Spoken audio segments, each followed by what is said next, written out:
I'm going to talk today about Shoong, and I have to do a disclaimer right at the beginning.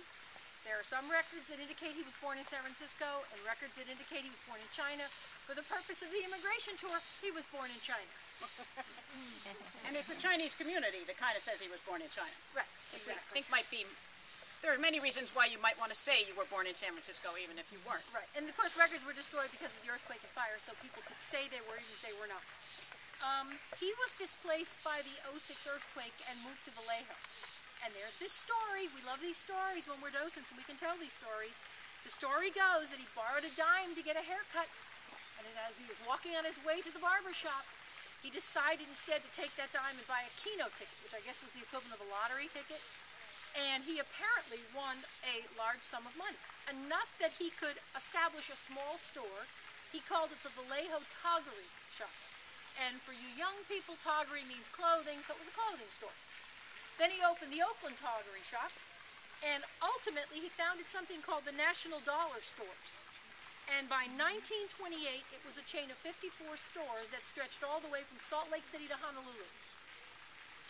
And one of the interesting things about it, and is really important for his community, because he really cared about the Chinese community, all the managers of the stores were college-educated Chinese Americans.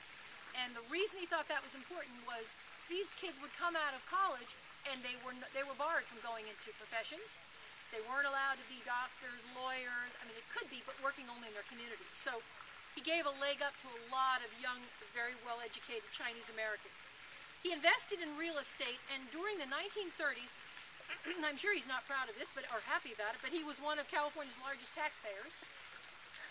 He lived in a large mansion in Adams Point part of Oakland. The house was designed by Julia Morgan. And the stores ultimately were closed. There was a liquidation sale in 1996, but they lasted a good long time. He was actually known for his philanthropic work. He supported many Chinese American organizations, the Chinese Historical Society of America. He was responsible for numerous Chinese language schools throughout the West. And in 1950, he funded the Oakland Chinese Community Center down on 9th and Harrison Street, which is still there and has a plaque in his honor, center. So that was someone who started from nothing, didn't do sales, he got into clothing and made a fortune. So